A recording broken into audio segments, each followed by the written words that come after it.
Friends, welcome back to YouTube channel. അപ്പോൾ guys, ഇന്നതേ mummy മീൻ കറിയാണ് ഉണ്ടാക്കാൻ പോകുന്നത്. പക്ഷെ ഇച്ചിരി വെറൈറ്റി ആണ്. അപ്പോൾ ഗൈസ് ഉണക്ക അയലയും മാങ്ങയും കൂടെ കറിയാണ് ഇന്ന്. ഇത് കണ്ട, ഉണക്കയില വെട്ടി വെച്ചേക്കുന്നു, മാങ്ങ ചെത്തി അരിഞ്ഞു വെച്ചേക്കുന്നു. എളുപ്പത്തിന് ചെയ്യാൻ വേണ്ടി ചെയ്തതാണ്.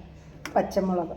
അപ്പോൾ ഇത്രയും സാധനം നമ്മൾ അയല കണ്ടിച്ച് അതിലേക്കിടും, ചട്ടിയിലേക്കിടാം. ചെറിയ അയലയാണ്. എല്ലാവർക്കും ഇച്ചിരി ഉണക്കയിലയും മാങ്ങയും വെച്ച് കൂട്ടണം.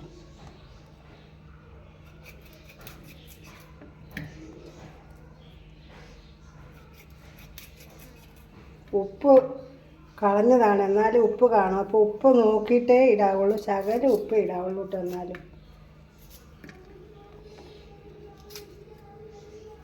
ഗൈസ്, ഉപ്പ് കളയണം എങ്ങനെയാണ് നമ്മൾ ചാനലിൽ കൊടുത്തിട്ടുണ്ട് ഗൈസ്.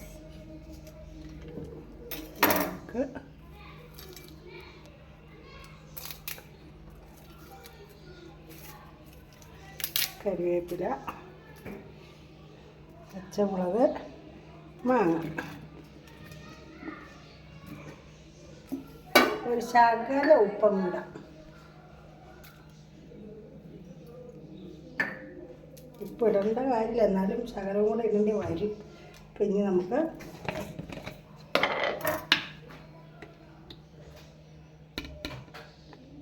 മല്ലിപ്പൊടി,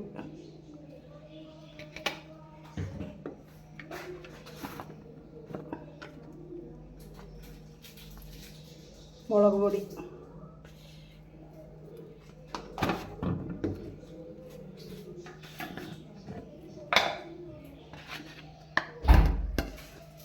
മഞ്ഞൾപ്പൊടി. നമുക്ക് വെള്ളം ഒഴിച്ച് കൊടുക്കാം.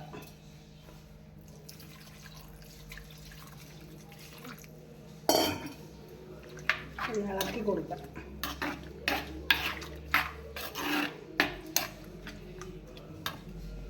ഇനി നമുക്ക് അതിനെ അടുപ്പത്ത് ഗ്യാസിലേക്ക് വയ്ക്കാം. നമുക്ക് അരയ്ക്കാനുള്ളത് കാണാം. ഉള്ളിയും തേങ്ങയും കൂടെ അരച്ച് ചേർക്കും. അത് ഞാൻ അരച്ചുകൊണ്ട് വരട്ടെ, അപ്പോൾ കാണാം കേട്ടോ. അപ്പോൾ അയലയും മാങ്ങയും വെന്ത് നല്ല സൂപ്പറായിരിക്കും കേട്ടോ. അത് കേട്ടോ. ഇനി നമുക്ക് അരപ്പങ്ങ് ചേർക്കാം.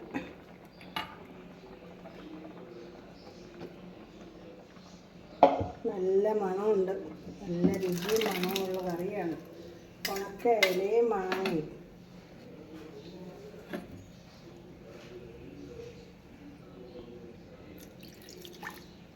നല്ല തണുത്ത ചോറുണ്ടാൻ നല്ല സുഖമാണ് രാവിലെ. പഴഞ്ചോറ്.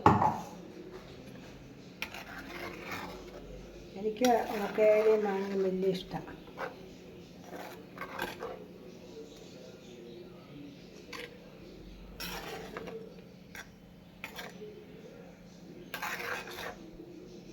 അയല ചെറുതാണ്, അത് കാരണം ഉപ്പില്ല. അപ്പോൾ ഉള്ളിയും തേങ്ങയും അരച്ച് ചേർത്ത് മുളകും മല്ലിപ്പൊടിയും മഞ്ഞൾപ്പൊടിയും കറിവേപ്പിലയും പച്ചമുളകും ഇട്ട് വയ്ക്കുക. അത് വെന്ത് കഴിയുമ്പോൾ നമ്മൾ തേങ്ങ ഈ ഉള്ളിയും കൂടെ അരച്ച് ചേർക്കുക. ഇനി ഇതൊന്ന് തിളക്കട്ടെ. ഉണക്ക അയലയും മാങ്ങയും കറി റെഡിയായി. നമ്മളിത് നല്ലപോലെ തിളച്ച് അരപ്പൊക്കെ നല്ലപോലെ വെന്ത് നല്ല വാസനയാണ്. ഇപ്പോൾ ഈ കറി ഇപ്പം തന്നെ കൂട്ടാൻ തോന്നും. അതുകൊണ്ട് ഇനി നമുക്ക് അത് ഇച്ചിരി കരിവേപ്പിലയും പച്ച വെളിച്ചെണ്ണയും കൂടെ ഒഴിക്കാം. കടുക് പൊട്ടിക്കുന്നില്ല ഇതിന് പച്ച വെളിച്ചെണ്ണയാണ് ഒഴിക്കണത്. അപ്പോൾ നമുക്ക് ഇച്ചിരി പച്ച വെളിച്ചെണ്ണ ഒഴിച്ച് കൊടുക്കാം കേട്ടോ. എല്ലാവരും സബ്സ്ക്രൈബ് ചെയ്യാത്തവരാണെങ്കിൽ സബ്സ്ക്രൈബ് ചെയ്യണം, ലൈക്ക് ചെയ്യണം, ഷെയർ ചെയ്യണം. എല്ലാവരും ലൈക്ക് 3, 4 ഒക്കെ ചെയ്താണ്. ഒക്കെ കറി റെഡിയായി. ഇനി നമുക്ക് അതൊന്ന് ടേസ്റ്റ് നോക്കാം. ചോടി വന്നൊരു കറി വയ്ക്കണം. ഞാൻ മാലയൊന്നും അല്ല ഇപ്പം നോക്കാം. അപ്പോൾ ഗൈസ്, നമുക്കിത് സർവ് ചെയ്യുമ്പോൾ കാണാം. അപ്പോൾ ഗൈസ് നമ്മുടെ ഉണക്കയിലെ മാങ്ങയും കറിയോട് റെഡി ആയിട്ടുണ്ട്. എല്ലാവരും മറക്കാണ്ട് ട്രൈ ചെയ്യണം. പിന്നെ നമ്മുടെ ചാനൽ എല്ലാവരും മറക്കാണ്ട് ലൈക്ക് ചെയ്യണം, ഷെയർ ചെയ്യണം, സബ്സ്ക്രൈബ് ചെയ്യണം. നമുക്ക് വീണ്ടും ഒരു വീഡിയോ കാണാം. Bye bye.